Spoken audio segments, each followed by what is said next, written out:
stuck in the realm of right and wrong, okay, not okay,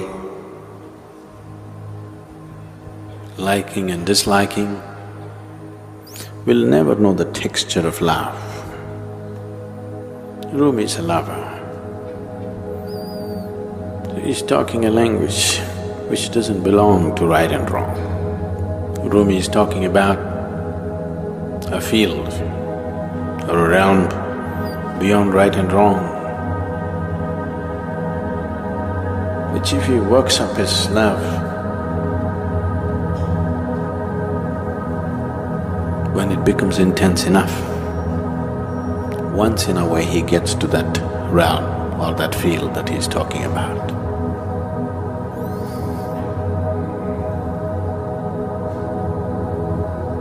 But for a yogi, that's the realm he is in. Once in a way he comes down to the realm of right and wrong when he has to deal with the world. Otherwise, that's where he is. And love is just one of the ways to get there. A sweet way, a pleasant way. But the problem with pleasantness is, when something gets pleasant, for a lot of people, the journey gets pleasant, they'll never make it to the destination. Unfortunate. It's wonderful if the journey is pleasant. It's the best way, the most intelligent way to get to the destination is making the journey pleasant and beautiful. But unfortunately, most people will not make it to the destination if their journey gets very pleasant. They'll park themselves right there, in that pleasantness.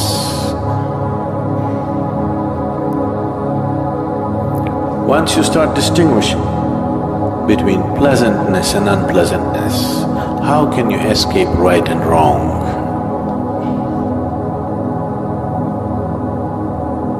Once you start choosing what is pleasant, what is unpleasant, you cannot escape what is right and what is wrong. So when one talks about a realm or a field or a land which is beyond right and wrong, it is also beyond acceptance and resistance. It is beyond acceptance and rejection. You can accept and reject only when you identify something as good and bad, right and wrong. As long as you're in that realm,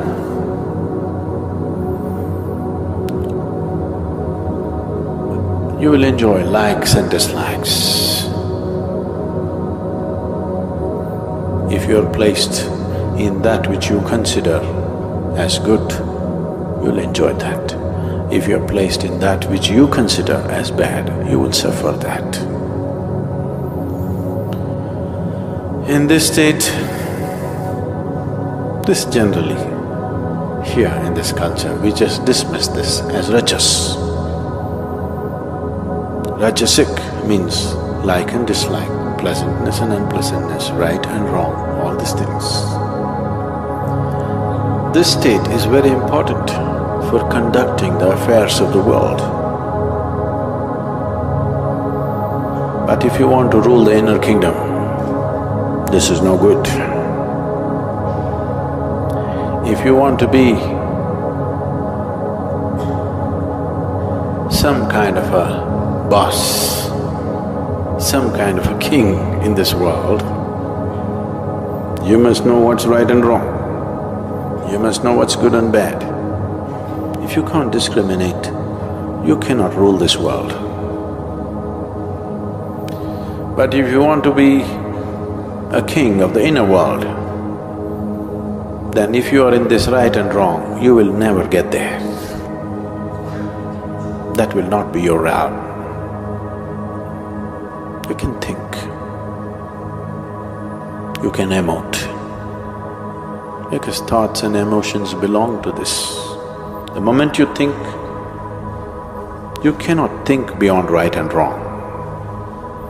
You cannot think beyond good and bad. So your thoughts and your emotions belong to this realm of right and wrong. Once you're beyond that and you're in a field of where there is no right and wrong, there is no thought, nor is there emotion in this.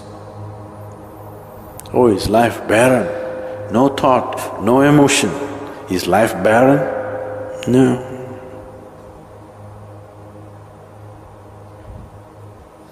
One who knows the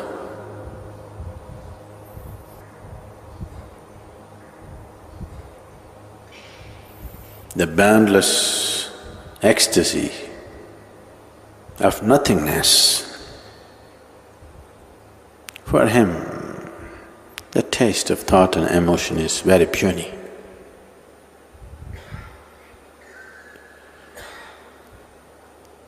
One who is constantly trapped in thought and emotion, right and wrong, in the dualities of life, because he doesn't know any better and he doesn't know how to get beyond this, he has to celebrate this somehow. He has to eulogize this. He has to make this the highest.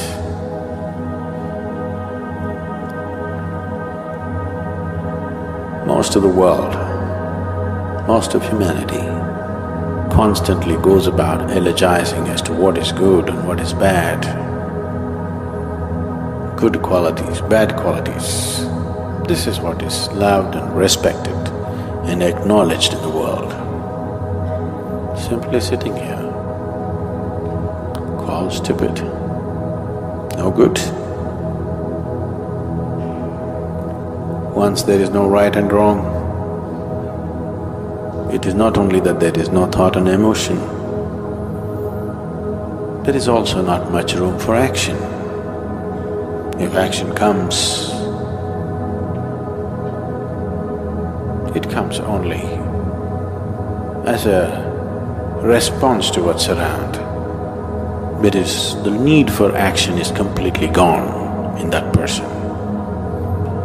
The need to love or hate is gone in that person. So do not understand being beyond right and wrong is a state of love. No. It is well beyond love. To put it very simply, to put it in a terminology that is hugely corrupted, we can call that yoga, where everything has become one. Love is just an effort to get there. Love could be an escalator, but not the first floor. It is not a higher floor, it is just an escalator. But sometimes, if you are walking in the opposite direction, you could be on an escalator forever and not get anywhere. This happens in the airports, there are moving tracks. If you get onto the opposite one, you can walk forever, not get anywhere. Today people are hugely attached to this kind of moment, and that's why treadmills have become so popular.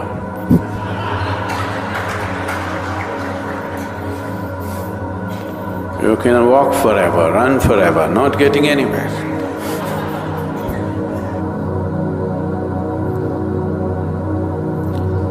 There is music on it, there is video on it, it is also telling you you're getting healthier by the second, but you're not getting anywhere. I didn't call this love, I call this untouchable.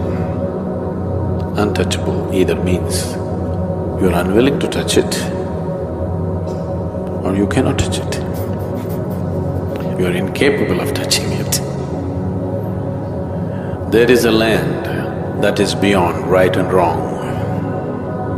When you get to that land and lie there, humans who live for bread and toil to be what they are not will strive to hide their jealousy with mocking talk, and the gods will descend to be in the company they wish to be. Once you have reached that land beyond right and wrong, you never have to worry about making a mistake or going wrong. So once you're in that land, you don't have to worry about making a mistake or going wrong. That's when you live with simple abandon, where to other people it seems like you're reckless. But there's no way to make a mistake, so why should you be careful?